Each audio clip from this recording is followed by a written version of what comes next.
Hi everyone! Today I wanted to do my April wrap-up. So here are the books that I read in April.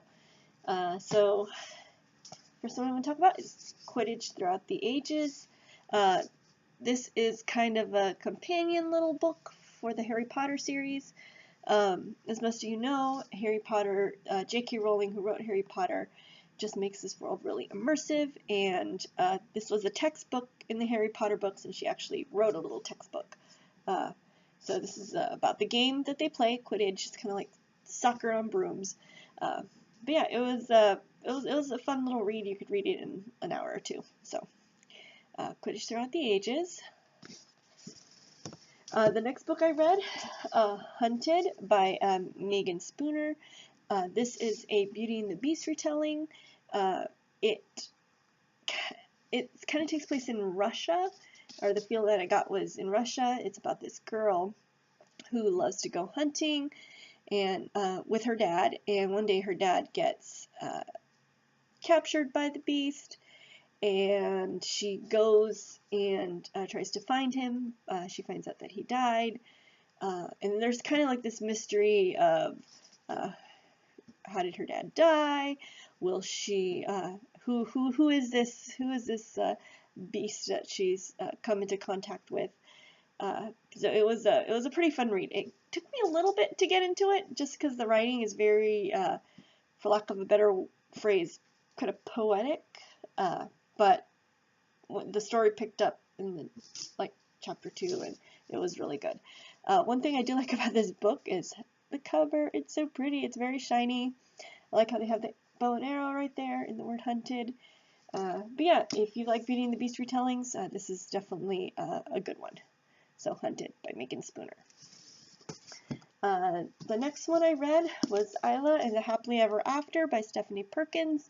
This is the third book in, I guess you would call it, Anne and the French Kiss series. It's about 3 girls who go to school in Paris, and they find love. So they're very entertaining, and I read this just like in a day or two.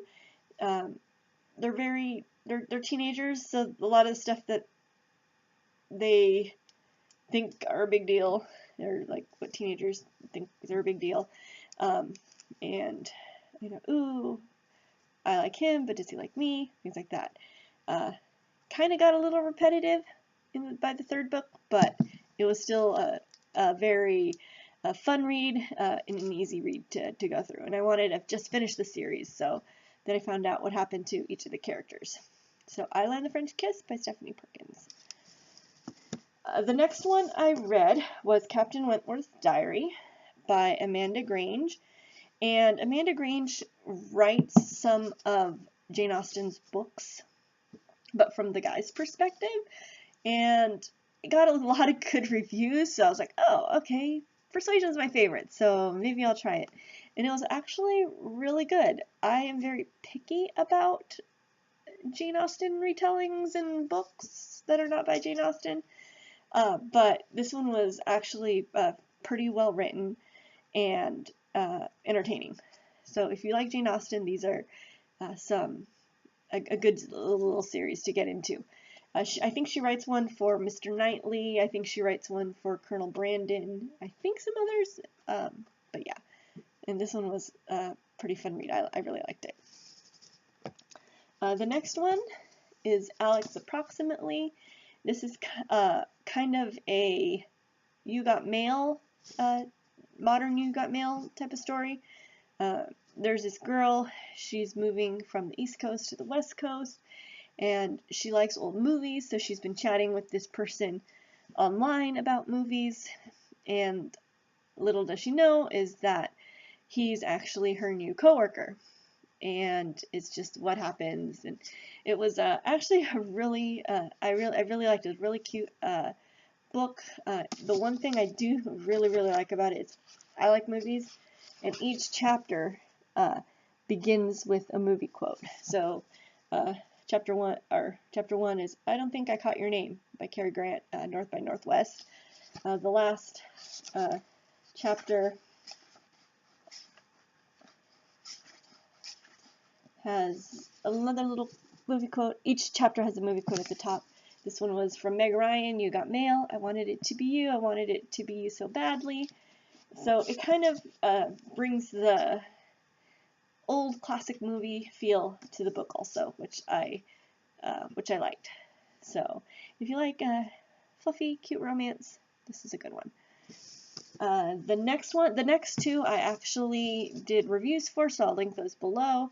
The first one is Mary Poppins. I read, there's 4 books in here, read them, and I'd never read the Mary Poppins books before, so it was very fun to see what the books were like. It's very different from the Disney Julie Andrews version.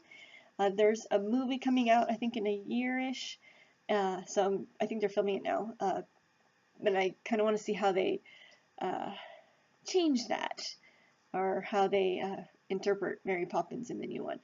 Here she's a little more snippish. The kids still are in love with her, but she's a little more mean, I would say, than the Disney version. There's lots of pictures throughout here. Let's see if I can find some. So some of the iconic pictures. One of the biggest differences is that there are not 2 kids that she takes care of. She actually takes care of 5. So here's another picture. So it was kind of interesting, that also a little perspective. So I am glad I read these classic books. And the next one, the last 2 are probably 2 of my favorite from this month. Karela by Ashley Poston. And this is such a cute story. It's about a girl named Elle, and she writes a blog about her favorite sci-fi series, and the sci-fi series is getting rebooted. And it's also kind of like You Got Mail, where she unbeknowingly to her, she starts writing to the star of the show, which is a picture of him, Darian, and she doesn't really know that he's also a big geek nerd like her also. So it was really cute, really fluffy.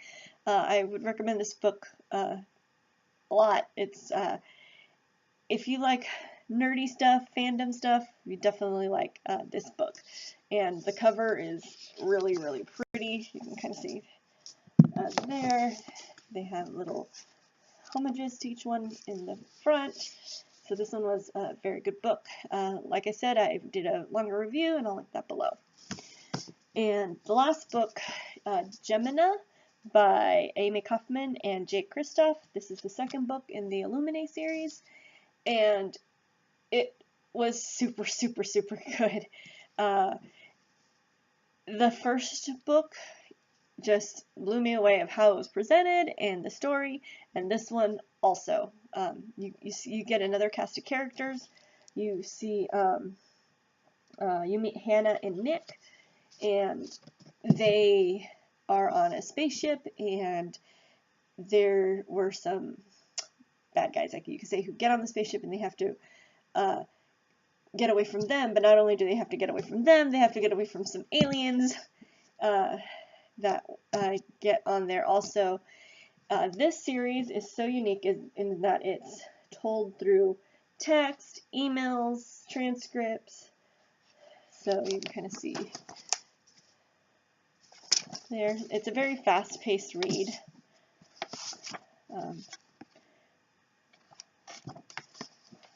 So texting.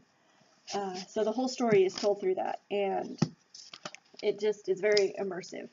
Again, the covers are very interesting. Underneath, you can see that. If you have not, I don't usually read sci-fi, but if this series was it just draws you in as soon as you start reading it. So the second book in the Illuminae series, Gemina. So those were the books that I read this month. I actually really liked all of them. They were pretty good. Which books did you read this month that you enjoyed? Let me know in the comments below. And I can't wait to start reading for May. Like and subscribe, and I will see you later. Thanks. Bye.